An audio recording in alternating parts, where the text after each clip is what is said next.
पवित्र सदग्रंथ रामायण महाकाव्य के विषय में, राम जी की जीवनी पर, राम जी के चरित्र पर, रामायण बुद्धि की कसौटी।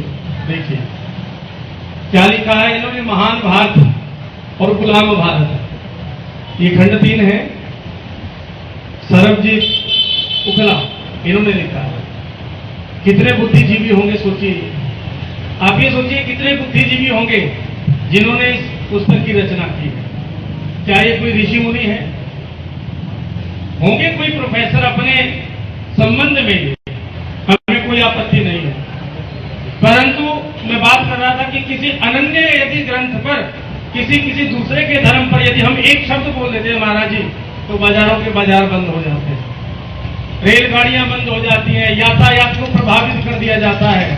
लेकिन ये दुर्भाग्य है हमारा, सनातनियों का, हिंदुओं का हमारा दुर्भाग्य है कि हम केवल और केवल प्रधानगियां तो लेना जानते हैं, हम केवल उपाधियां लेना जानते हैं, हम केवल मीडिया में चमकना जानते हैं, लेकिन कदाचित भी अपने सनातन की रक्षा के लिए एकत्रित नहीं हो सकते।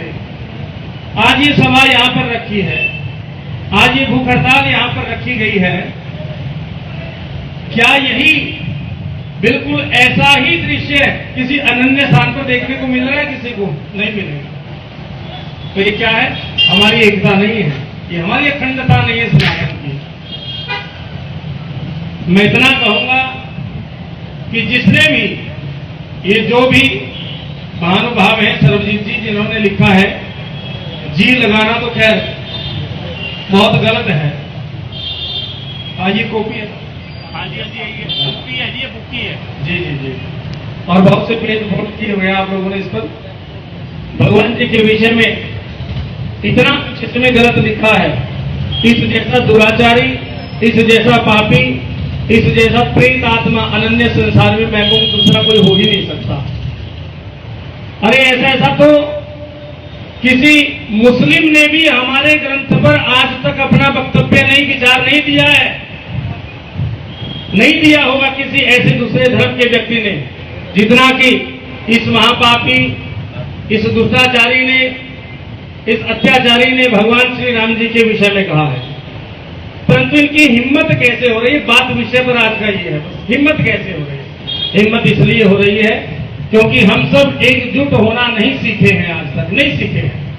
और जितने ये हमारे अंदर गुण आ गए, हम अपनी उपाधियों को, अपनी पदवियों को एकांत में रखते हुए केवल सनातनी बनकर, केवल हिंदू बनकर के जब लड़ना प्रारंभ कर देंगे, जब अग्रिम होना सीख जाएंगे, कंधे से कंधा लगाकर चलेंगे, ये नहीं सोचेंगे कि मैं आगे रहना चाहिए, मुझे पीछे कर दिया, तब मैं कहता हूं ऐसे ऐसे दुराचारी पापियों को दिन में चंद्रमा भी दिखेगा, दिन में तारे भी दिखेंगे, और सूर्य तो अस्त हो ही जाएगा उनके लिए दिन में। इसमें कोई अतिशयोक्ति नहीं है। तो प्रशासन से तो हमारा सदा अनुरोध ही रहा है, हम क्योंकि प्रशासन से लड़े नहीं, और दूसरे बुद्धिजीवी जो हैं वो प्रशासन से लड़ मिल सकते हैं। दुष्ट पापी नू फांसी दो, फांसी दो, फांसी दो, दुष्ट पापी नू फांसी दो, फांसी दो, फांसी दो, दुष्ट पापी नू फांसी दो, फांसी दो, फांसी दो, दुष्ट पापी नू फांसी दो, फांसी दो, फांसी दो। केवल फांसी से ही काम नहीं चलेगा, फांसी तो मुक्ति हो जाएगी उसकी, मुक्ति नहीं देनी है उसको, फांसी देकर के उसे छोड़ नहीं देना है, उसे तो जीते जी पल पल क्षण, एक एक क्षण मरना पड़ेगा, उसे ऐसी सजा देनी चाहिए, उसे सजा ऐसी दो कि वो जीवित रहकर के भी हर पल हर क्षण अपने आप को मरा हुआ समझता रहे, उसके मन में ये ग्लानि आए कि मुझे मृत्यु आ जाए, लेकिन मृत्यु आनी नहीं चाहिए ऐसे पापी, क्योंकि भगवान स्वयं कहते हैं कि मार देना किसी भी वस्तु का हल नहीं है, मारना हल नहीं है, उसे जीते जी मरा हुआ मानना, मरे हुए जैसा उसके साथ प्रकरण चले जाना, ये सबसे चाहिए। उसे सजा ऐसी दो कि वो जीवित रहकर के भी हर पल हर क्षण अपने आप को मरा हुआ समझता रहे, उसके मन में ये ग्लानि आए कि मुझे मृत्यु आ जाए, लेकिन मृत्यु आनी नहीं चाहिए ऐसे पापी को, क्योंकि भगवान स्वयं कहते हैं कि मार देना किसी भी वस्तु का हल नहीं है, मारना हल नहीं है, उसे जीते जी मरा हुआ मानना, मरे हुए जैसा उसके साथ प्रकरण चले जाना, ये सबसे बड़ी मृत्यु कहा है। अपमान सबसे बड़ा मृत्यु का अभाव है। कहते स्थानानि परित्यज्यानि, स्थान से निकाल देना, सभा से धक्का देकर के छोड़ देना। आपने श्रीमद् भागवत जी के अंदर एक प्रसंग आता है बड़ा सुंदर मृत्यु के विषय में, जहां पर जिस भाव में बोल रहा हूं, तो वहां पर गुरुद्रोण के पुत्र हैं, कौन है? अश्वत्थामा।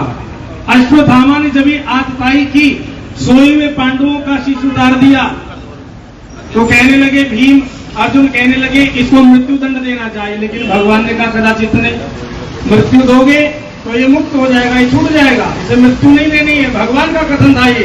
तो पापी को कभी मारना नहीं चाहिए, और अतिशय आतताई करने वाले को बोले छोड़ना भी नहीं चाहिए। अर्जुन कहने लगे महाराज आप कहते हो कि मारना नहीं चाहिए, और दूसरी तरफ कहते हो छोड़ना भी नहीं चाहिए, एक निर्णय दीजिए, क्या करें, मारे या छोड़े? तब भगवान ने कहा कि इसका धन हरण कर लो, इसका सम्मान नष्ट कर दो, इसका अपमान कर दीजिए।